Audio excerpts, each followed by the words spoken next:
Welcome to another episode of Hometown History. I'm Jamie. And I'm Domi. Tonight's episode is 4.5, season 4, That's episode amazing. 5, going on 3 years here. It's called Some See It as a Foul Canal, but Codorus Greenway will turn the creek into a park.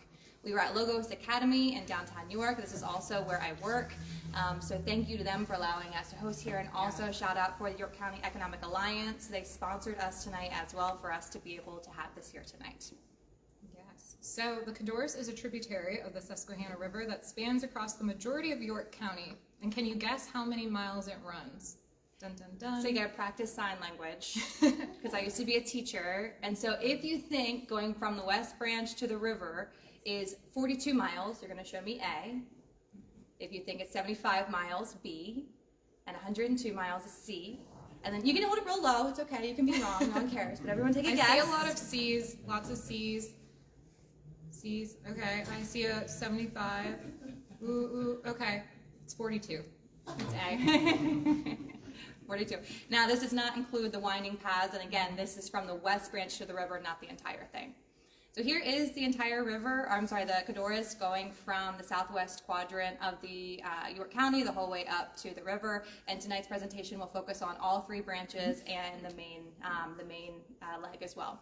So our agenda will start with Civil War and the impact that the river had, the creek had on the Civil War. Then we'll get into Native Americans and their settlements that they had along the Codorus. The development of York County, specifically in Spring Grove, and the impact of chemical waste and pollution. Flooding and how dangerous it's been over the past 3 centuries.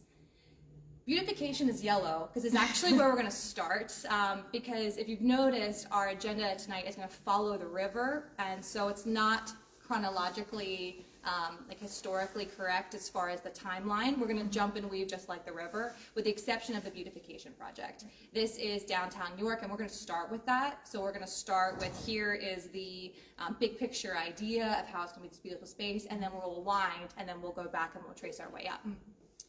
Then we'll get into environmentalism, cleanup efforts, and why it's not as bad as it was 50 years ago, and then finish with the Codorus furnace and the iron industry.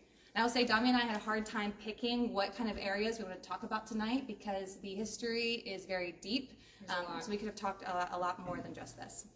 Right, and if you watch any of our hometown history episodes, you know that we always have takeaways. So our first one is the Codorus shaped York County history and culture. Hundreds of thousands of people have relied on it for hydration, watering their crops, recreation, an energy source to transport our goods, and even supporting our nation during times of war, but it's also been used to dispose of our waste. Ew. Number 2, we've mistreated the Codorus, and it's a valuable natural resource, and we've mistreated it for way too long, and it's been so polluted to the point that fish couldn't even live in it. But things are changing, and they have been since the 1970s, so that's a good one.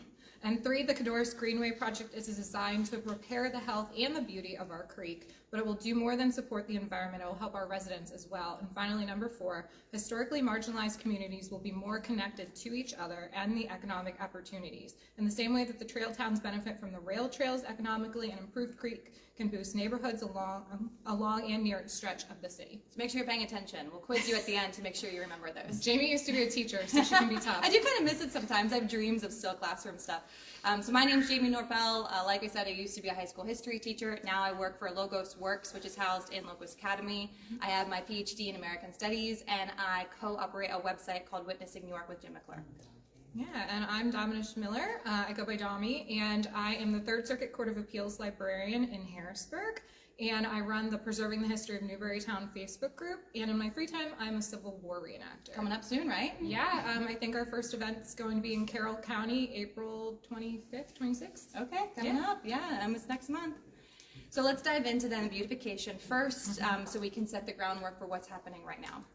So when we think about beautification of Codorus, it actually dates back to 1907, when a famed architect named Frederick Law Olmsted came to York and came up with this beautiful promenade. He's actually the same architect that designed New York's Central Park. Wow. So he's pretty impressive, and so he designed this plan, and nothing happened. Officials at the time didn't want to put out the bill. They said it was too expensive. I respect that they were very frugal, but I do think it was a missed opportunity. And instead, I will admit they were practical. They focused their efforts on flooding, because as you can imagine, we've had some issues with flooding in the Codorus. Fair enough.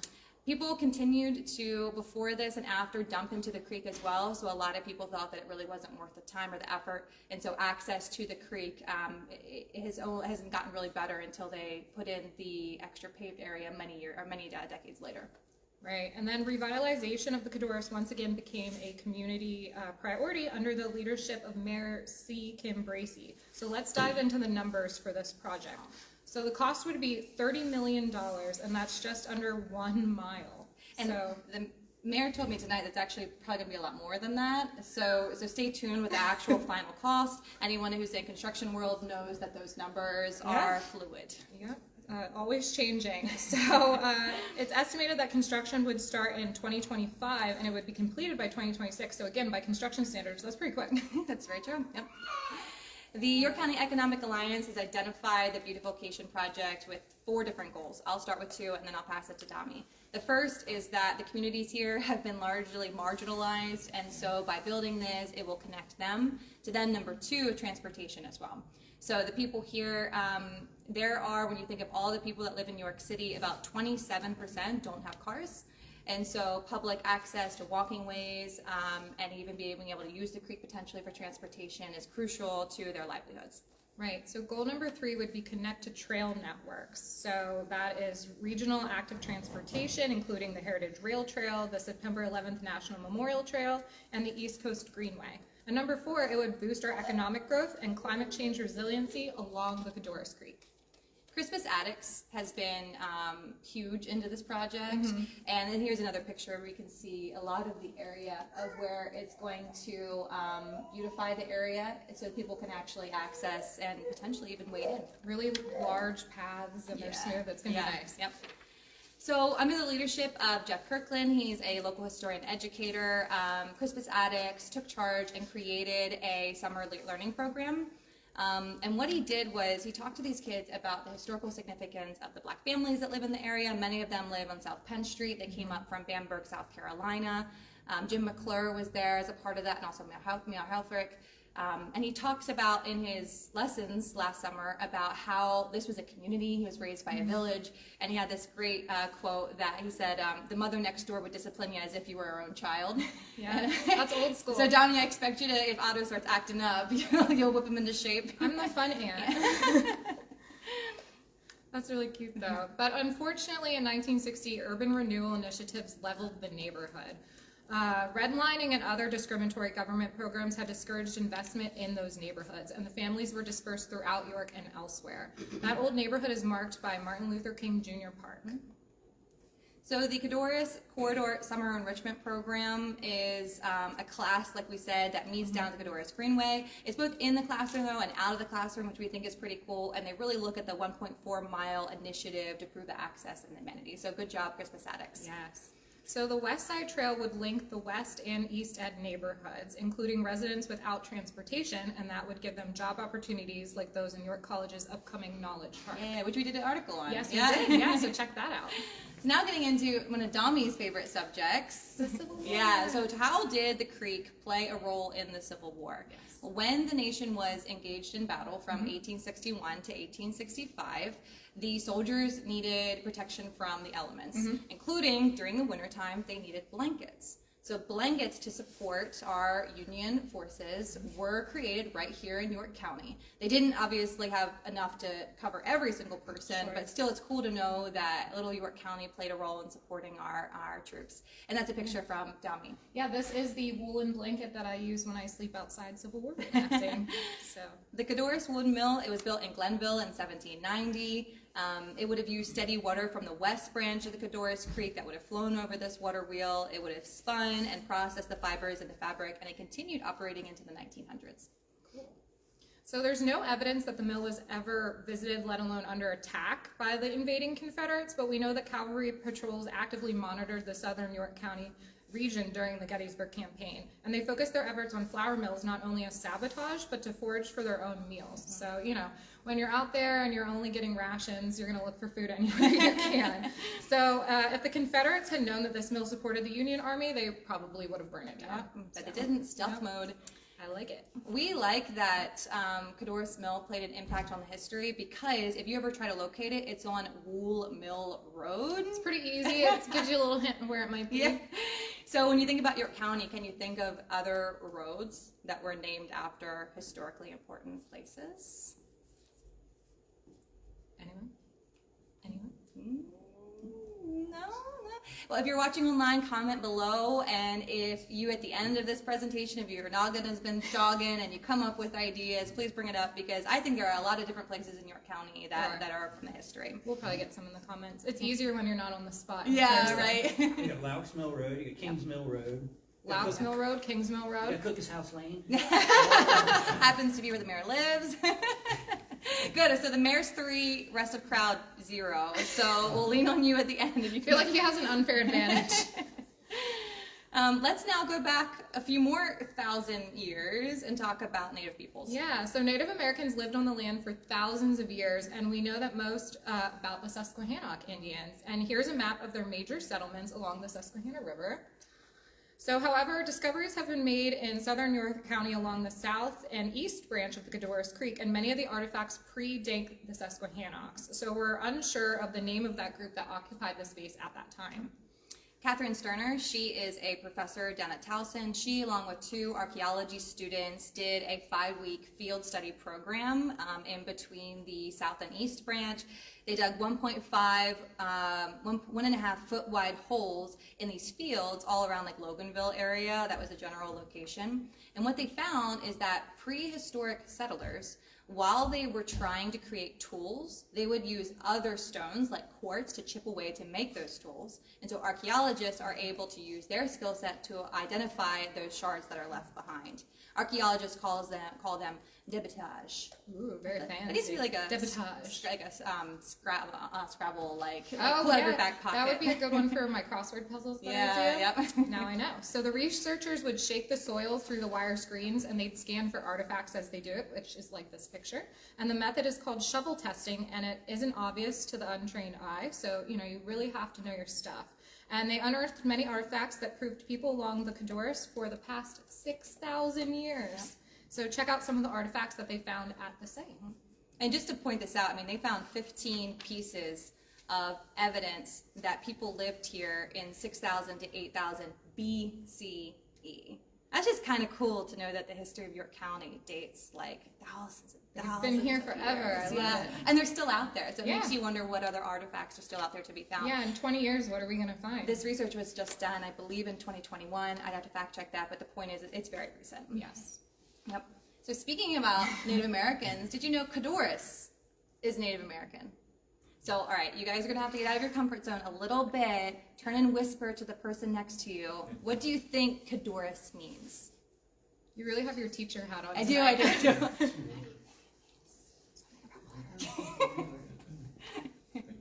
Any guesses? Shout it out. Is Co 2 or no? I don't think so. Right. No? I like your deductive reasoning, though. You might want to tell him. The answer is rapid water. Oh. Rapid water. There's a lot of O's in the audience. Yeah. So we believe that this is Iroquois, but we really don't know for sure because, like I said, the Susquehannocks occupied this space from the 1500s up, and a lot of these artifacts date back way, way before that. Right. So look at this map that we have up here of the Monocacy Trail, and you can see that the indigenous peoples followed the west branch of the creek. And once white settlers came, they didn't just pick a random spot to set up their town. The land was a major determinant, but water is arguably even more important. According to a book by Carter and Glossbrunner, this is, thank you, Dami, this is one of the oldest books on York County. It was published in 1834. In this, they talk about some of the first settlers in the area, and their names were John Hendricks and James Hendricks. And when they settled in the area in 1729, they note that they settled along the Codorus Creek. Very we smart. we don't know exactly where. And remember, this is a primary document, and this is a valuable text. It was also just one dude writing at a time before they had copywriters and And he editors. didn't have the York History Center to go down and check the archives. Yeah, right. And, So it's cool, and it's probable to know that you kind of have to take things like that with a grain of salt. right. So now we're going to talk about development along the creek banks. So the Codorus Creek is one of the major waterways through York County, and it sustains our ecosystems, waters our crops, and even supports our businesses. So many businesses depended on the Codorus that a lawsuit was filed over it. So, dun dun dun. A York County water company in Hanover started siphoning water from it in 1910 after damming up the south branch of Lake Williams. And this threatened the livelihoods of 3 millers in the southwest part of the county. So they took the water company to court, and they found out what happened. You got to read the Witnessing York article. Cliffhanger. Ooh. Gotta go on Witnessing York. Jamie Yeah. just wants those clicks. Yeah, because all the money we get from it, which is zero, which is so good. But you can learn more, which is great. Because the water also played an impact on businesses to the point that they call it a canal that was built in the Codorus. We don't believe that there was anything built alongside of the Codorus, because usually you picture, like a canal that's like to the side of a creek, and we don't really have evidence of that. Instead, what we think is that they used a lot of locks and dam systems within the creek, but between where York City, which is, I don't know why I'm blanking here, there's Girl Heart. Well, so here's the Susquehanna River to York City. Oh, here, right down the bottom. Boats that are 70 feet long could reach that. So we're talking now access to goods that before they wouldn't have, or it would have taken a longer time. And so the fact that they were able to change the Codorus for better navigation speaks to the industriousness of the time period. And that's amazing, but unfortunately that led to pollution. So countless animals, insects, and humans thrived because of it, but its generosity ended up being its demise. So, like many other streams, the Codorus became a victim when businesses and homes were built along its banks, and they started dumping into it. Yeah, dumping dates back to 1816. This is the first documented case that we have. It's nothing anyway. This is the same year that water flowed through wooden pipes that were installed by the York Water Company. I remember when I first learned about these wooden pipes and how fascinating it is. There are 2 different pictures that they have as artifacts. It just is just so ingenuitive, and I think it's just fascinating. So York Water, they offered fresh water through these wooden pipes, and they were laid throughout most of the city. But this dumping continued into the 20th century when people were using water from the streams directly or different springs. And it got so bad that when people would pull in the water from these, it was reported smelling of sewage and other industrial waste, and it was brown. So all of a sudden people started caring because their fresh water was officially polluted. Right. So water is an amazing natural resource that's common throughout the entire county. So look at a map of all the streams across York County that we're showing you right here. And do you have any childhood memories of playing in a creek? I played a lot in a creek. Yeah. I spent a lot of I grew up in Yo, and Mill Creek was in there, and my dad's stepmom were also here, grew up down at Red Lion. They had a stream. I think my brother and I spent, I don't even know how many hours down there, and same with my mom down at Mill Creek. Until my childhood best friend, I guess someone told her that there was poop in it, and she stopped playing in it. And I don't know if my parents just didn't care or what, but I was still allowed to play in it and catch crawfish. I mean, you made it to adulthood, so yeah. build up your immune system. Did you play in a creek? I would go tubing down the Yellow Breeches. Oh, yeah. A lot of high school and college we would do that. And then out on the Susquehanna River, my dad's best friend had a pontoon boat, so we would go down by TMI and we'd fish. And Cool. Was it warmer? fun. I don't think I got in the Susquehanna. I think I just stayed on the pontoon boat. But you get the idea. Yeah. What do you think of that painting? I think it's really cute. York, first capital of the USA. And there is a toilet bowl, or a toilet seat. That is my great-grandfather. His name was Leonard Gickness. He has since passed. But he entered this in the 2001 Codorus Fest that Mayor Helfrich also helped organize. So he, unfortunately, we don't know exactly where this painting is. I was texting my mom this week asking, where is this painting? I would love it. And she said, I knew you'd want to have it one day. But my great-grandpa was a little bit of an activist. And so this was a statement, this was art, and it drew attention. This picture is from the York Dispatch, where I was able to find it. And so he said that his concern was that the Codorus is an endless toilet bowl of sludge. So his art was to draw attention to that. I love it. So stay tuned. Mayor Helfrich will speak with us after this is over, and he was a previous river keeper, and his heart is definitely into the Codorus. We really need to find that painting. I know. Mission: find the It painting. needs to be saved for generations to come. So the Codorus's reputation of foul odors and filth earned it the name Inky Stinky, because, every good nickname has to rhyme. And why has the Codorus hit harder than other creeks? So 1/3 of the country's water drains through it, rendering it susceptible to lazy waste management solutions. So it's simply easier and cheaper to dump waste in a backyard creek than it is to properly dispose of it, unfortunately. And during the 1960s, 22 out of 40 industrial sites dumped directly into the water. That's crazy. In addition to the factories and commercial operations, 60% of residents relied on it for their water source and sewage treatment. And Yeah, you don't want those two together. yes. And so it's really easy for us to stand up here all superior, like, can you believe these people? They didn't Right. know where their water came from. Do you know where your water comes from? Do you know where your waste goes? We are hooked up to the sewer system. Dami and I live only like a quarter mile away from each other, but we've had significant issues with our water. Our well is 27 feet deep, and when I was pregnant with our son, found out that the nitrates in our water was 5 times the legal limit. So you can imagine, I had a freak out mom moment, and I had him at only 32 weeks. So there is some connections between nitrates and preterm labor. Thankfully, he's fine. But we now have a reverse osmosis machine in our house because we retroactively went and checked it. So this is a little bit of a public service announcement. If you haven't gotten your water tested in a while, it doesn't hurt to do it. Yeah, we have the traditional red land, red clay soil, so we're constantly changing our filter in the basement. It lasts about, we change it about every month. We could probably do it every 2 weeks. You do it every month.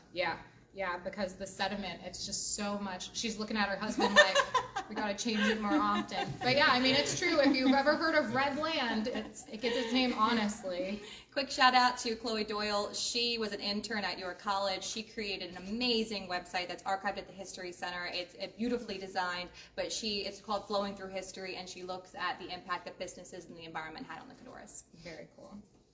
So now moving into flooding, how it's been dangerous for a lot of people. I think I'm missing a page. Oh, sorry everybody. Got my papers mixed up here. So the Codorus has flooded many times, and in 1817, 10 people died from the rising water, and the Codorus had swollen to a mighty river, wrote Carter and Glossbrenner. People reported that the creek had grown to a quarter to a half-mile wide, and houses crashed on the waves and bridges whipped out like toothpicks. Anywhere from 50 to 100 homes were destroyed in that flood. This was a huge flood. It also messed with our beer, and Oh. York Countians like our beer. So this is an amazing painting by Lewis Miller. We're We fangirls love of Lewis Miller. We include him in almost everything because he documented average things and average people, and I love that. And so he showed that when the 1817 flood came through and a bunch of bottles that broke out from an upstream brew house went down the river, this shows that there was a young man who risked his life to save the beer and bring them to the shore at Old George's Hay Meadow on South Queen Street. That could be a headline tonight on like WGAL8, like 20-something man jumps into the creek or the river to save the beer. Save the beer. That wouldn't surprise me. So that wasn't the first time strange things had floated down the Codorus, so that's a loaded headline. No. So following the 1933 flood, we built Indian Rock Dam to manage the water flow. Oh, I'm always on the wrong one, you guys. I'm sorry. So actually, pumpkins were the strange thing. So pumpkins in 1784 were torn off the vines and swept downstream until they were scattered across York County close to the river. I don't have any picture of this, but 1784. It kind of sounds cool. Just picture like pumpkins just everywhere, like scattered. I'd be pretty upset if that was that farmer. You I can't mean, sell your pumpkins. No, it'd be kind of cool though. Of all the things you see like coming down the river, you wouldn't think like an Pumpkins. entire thing of Yeah. pumpkins. So we're kind of in jest up here, but know that the flooding was actually very dangerous, and it was also very costly. Here you can see a flood from 1933, which at the time was one of the most dangerous floods to date. Of course, you know that there's going to be a more dangerous flood happening after this, but we learned, and in 1940s we built Indian Rock Dam, and this supported the massive amount of water that came from the land as it siphoned into the Codorus. So now York City and the area below it is more protected. And then we have Tropical Storm Agnes, and that tested the construction in 1972. Water overflowed the Codorus banks in the city of York, and despite the Indian Rock Dam reservoir withholding miles of floodplain water from emptying into the Codorus, this event was considered a 500-year flood when it occurred, but would only be considered a 200-year flood today. I wonder what's happening. So check out the graph that we're about to show you, and it shows the rising waters of the creek in February. Yeah. So this is Codorus Creek near Saginaw, and it shows you, I know it's kind of difficult to see, but April 2023, the whole way up to when I grabbed this graph last month in February, and it shows you that the creek does fluctuate. Mm-hmm. It's comfortable at around 2 feet, but it can get up to 5 feet. So flooding is still something that happens. I would still love to have a house close to the creek, though. I think it would be worth it. We'll have to ask the mayor when he's up here if he ever has any dangers of flooding in his house. If you want to hear more about Tropical Storm Agnes, Dami and I interviewed Sandra Stockton. She was a local at the time, and she just has amazing stories of what it was like personally experiencing it firsthand, and that's on YouTube. Yeah, so we built Indian Rock Dam to help with the flooding, but what did we do for the pollution? Let's get into the environment. I know. So what can a teenager do, actually? And well, it turns out that they can do a lot to help. So conditions improved in 1967 when local high school student Christopher Wixtom, along with Isaac Walton League, put pressure on the government. And that was the 13,000 signature petition to clean up the waterways, convinced Governor Raymond to support state legislature to clean up the Codorus. So that's a lot of people. 1967. I know, going door to door. Before the internet. No cell phones. 13,000. I know. That was feet to pavement. It's impressive. So that speaks to the power of one voice who, when organized with some leadership skills, can truly make a difference. And again, teenagers. Yeah, right.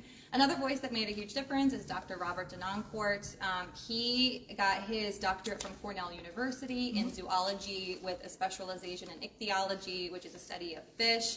He's also my step-grandpa, which is kind of cool. Lots of family members in Yeah, the story. it is cool. It's interesting, though, because, my mom's husband has been in our life since I was, 11 years old, and I always know Grandpa, but, it wasn't until, I want to say I was starting my doctorate, that I was like, dude, you're an ichthyologist and you're your doctorate? Yeah. You know what was really cool was that when I finished my dissertation, he was one of the few people in my family that, looked at it and, truly, I think, appreciated it and, read it and had questions. And it was just, so he unfortunately passed away, but I consider myself very privileged to be able to tell you the story of my family history. Very cool.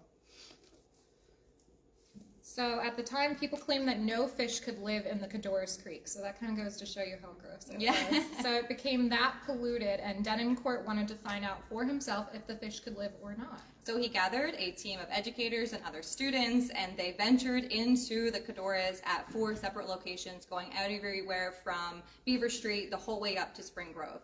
They collected 24 different fish specimens and 21 invertebrate species, and they believe that the abundance of fish and diversity could make York County a warm water sports fishery. Ooh. Don't think that ever happened. That was a good thought, though. Yeah, and they acknowledged, though, so I want to go back, there was this question that could fish even live in the Codorus? And he said yes. He said the water isn't perfect, but the oxygen and acidity levels meant that there were some fish that could survive. Well, that's good to know. Yeah. Yeah, so this pioneering research is believed to be the first published record of biological study in Codorus Creek, according to the article from the York Dispatch. And this study would provide a baseline for researchers for the next 50 years. And Denoncourt seized the opportunity to dive even further into his research. So from 1970 to 1975, he and a team analyzed the distribution and abundance of microinvertebrates. So that's crayfish, snails, mayflies, dragonflies, beetles, etc. And fish along 15 different waterway locations in York County. So this was a huge study. Yeah, it was. He also became under attack from it. Oh, no. Because he asserted that the Codorus Creek was coming back to life. Mm-hmm. So a local newspaper, the York Daily Record in 1971, had an article, and they called it a local miracle that there were so many fish that were able to live in the Codorus, and it caught the attention of the Environmental Protection Agency. So the EPA came into York County, and because they were suspicious, and so they conducted a lot of surveillance and some analysis reports to see if what Dr. Denoncourt reported was actually true. The Codorus, the EPA wrote, was still chemically and bacteriologically polluted. In fact, the section of the Codorus below the Gladfelder Paper Company in Spring Grove was close to biological death. Ooh. This is from a representative speaking at York College in Scathing. 1971. Yeah. Not good. So Denoncourt actually sat in the audience and listened to the EPA, and he didn't like what he heard, which I'm not surprised by that. He's wrong, Denoncourt said. What we've found in the Codorus doesn't indicate a healthy creek, but there are considerable fish and insect life there. And the EPA agent countered that more than 100 municipalities and companies dump their waste and raw sewage directly into the Codorus. So this was a public disagreement between a respected professor and the EPA. He was going up against the big guns in a lot of ways. And so his son, my uncle, Butch Denoncourt, was a biology teacher at Dover for 18 years. And I asked him, like, what was this time period like? And he said, I remember getting death threats.